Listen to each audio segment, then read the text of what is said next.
नमस्कार, सूरज ब्रेकिंग में आप सभी का हार्दिक स्वागत है और मैं लीजा जुड़ी हूं आपके साथ। आइए बिना देरी किए शुरू करते हैं आज की बड़ी खबरें, लेकिन इससे पहले एक नजर हेडलाइंस पर। मुख्यमंत्री श्री भजनलाल शर्मा आज राजस्थान मंडपम को लेकर करेंगे बैठक। अंतर्राष्ट्रीय आयोजनों का बनेगा केंद्र। राजस्थान में सीएनजी पीएनजी की नई दरें हुई लागू, भजनलाल सरकार ने जारी की अधिसूचना। राजस्थान में नया बिजली कनेक्शन लेना हुआ आसान, वितरण कंपनियों की पहल से पेपरलेस होगा पूरा सिस्टम। ब्यावर से भरतपुर तक जल्द बनेगा 342 किलोमीटर लंबा एक्सप्रेसवे, एनएचआई को सौंपी गई डीपीआर बनाने की जिम्मेदारी। चलिए बात करते हैं खबरों पर विस्तार से। मुख्यमंत्री श्री भजनलाल शर्मा राजस्थान मंडपम के काम को तेजी से आगे बढ़ाने में जुटे हुए हैं। आज ये अधिकारियों के साथ बैठक होगी इस संबंध में और इसके कामों को लेकर आगे की योजना बनाई जाएगी। दरअसल राजस्थान मंडपम भजनलाल सरकार का एक महत्वाकांक्षी प्रोजेक्ट है। भारत मंडपम की तर्ज पर राजस्थान में भी भव्य राजस्थान मंडपम बनाने की घोषणा की गई थी, जिस पर अब काम ने रफ्तार पकड़ ली है। जी हां, जयपुर के जयसिंहपुरा खोर में राजस्थान मंडपम के लिए 35 हेक्टेयर जमीन चिन्हित कर ली गई है। इस प्रोजेक्ट की अनुमानित लागत लगभग 100 करोड़ रुपया की गई है। इसके माध्यम से राष्ट्रीय और अंतर्राष्ट्रीय स्तर की मीटिंग्स, कॉन्फ्रेंसेस, एग्जीबिशन और टूरिज्म से जुड़ी सुविधाएं एक ही छत के नीचे उपलब्ध हो सकेंगी। मुख्यमंत्री श्री भजनलाल शर्मा का मानना है कि राजस्थान मंडपम आने वाले समय में अंतर्राष्ट्रीय स्तर के इवेंट्स, कॉन्फ्रेंस, प्रदर्शनियों और इंसेंटिव आयोजनों के लिए एक मील का पत्थर साबित होगा।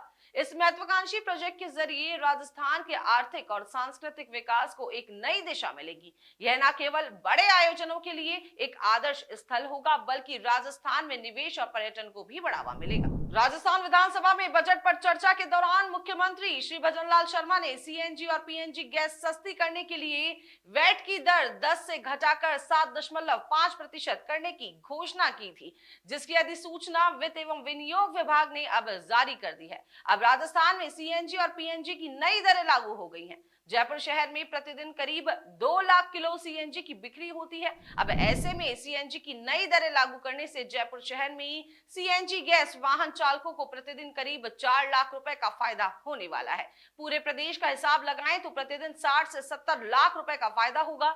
ऐसे में भजनलाल सरकार का यह फैसला सीएनजी गैस वाहन चालकों के लिए बड़ा फायदेमंद साबित हो रहा है। मुख्यमंत्री श्री भजनलाल शर्मा के कुशल नेतृत्व में प्रदेश में प्रशासनिक प्रक्रियाओं को अधिक सरल और पारदर्शी बनाया जा रहा है। इसी दिशा में नई बिजली कनेक्शन की आवेदन प्रक्रिया को ई मित्र के माध्यम से पूरी तरह डिजिटल कर दिया गया है, जिससे आमजन को अब डिस्कॉम कार्यालयों के चक्कर नहीं लगाने पड़ेंगे।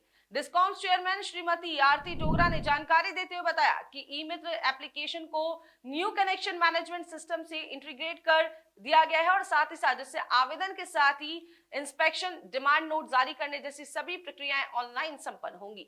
जयपुर, जोधपुर और अजमेर डिस्कॉम में यह सुविधा शुरू कर दी गई है, जिससे लंबित कनेक्शनों की मॉनिटरिंग भी ऑनलाइन हो सकेगी। ये पहल डिजिटल इंडिया और पेपरलेस प्रशासन को मजबूत करने की दिशा में एक महत्वपूर्ण कदम है। अब आवेदक बिजली मित्र मोबाइल ऐप के जरिए भी नए कनेक्शन के लिए आवेदन कर सकते हैं। इसके अलावा जेईएन साइट वेरिफिकेशन ऐप को भी एनसीएमएस से जोड़ दिया गया है, जिससे ऑन साइट जांच में पारदर्शिता बढ़ेगी और समय की बचत होगी।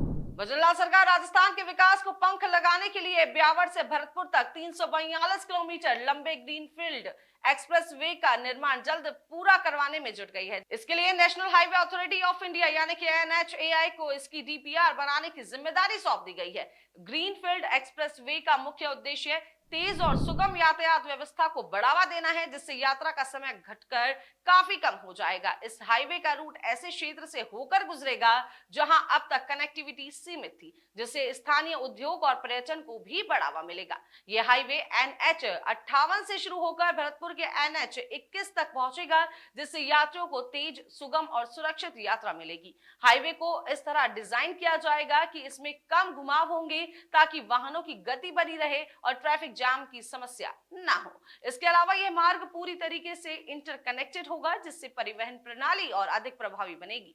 भरतपुर से ब्यावर के बीच की 370 किलोमीटर की यात्रा जो अभी 7 से 8 घंटे में पूरी होती है, इस एक्सप्रेसवे के बाद काफी कम समय में पूरी हो सकेगी। हाईवे के निर्माण के बाद औद्योगिक हब और पर्यटन स्थलों की कनेक्टिविटी मजबूत होगी, जिससे राजस्थान की अर्थव्यवस्था को नई गति मिलेगी। राजस्थान कर्मचारी चयन बोर्ड ने अलग अलग विभागों में 13,398,000 से अधिक पदों के लिए वैकेंसी निकाली है, जिसके लिए आवेदन 19 मार्च से शुरू होंगे। आवेदन करने की आखिरी तारीख 17 अप्रैल 2025 है। जो उम्मीदवार इसमें आवेदन करना चाहते हैं वो आखिरी तारीख का इंतजार किए बिना तय समय में आवेदन कर देंगे। भर्तियां राजस्थान राष्ट्रीय स्वास्थ्य मिशन और राजस्थान चिकित्सा शिक्षा सोसाइटी में विभिन्न पदों के लिए निकली है। इन पदों के लिए आवेदन करने वाले उम्मीदवारों के पास संबंधित क्षेत्र में 12वीं जीएनएम डिप्लोमा, ग्रेजुएशन या पोस्ट ग्रेजुएशन की डिग्री होनी चाहिए। उम्मीदवार की उम्र कम से कम 21 साल और 40 साल से ज्यादा नहीं होनी चाहिए। राजस्थान कर्मचारी चयन बोर्ड की आधिकारिक वेबसाइट पर जाकर आप इस भर्ती से जुड़ी ज्यादा से ज्यादा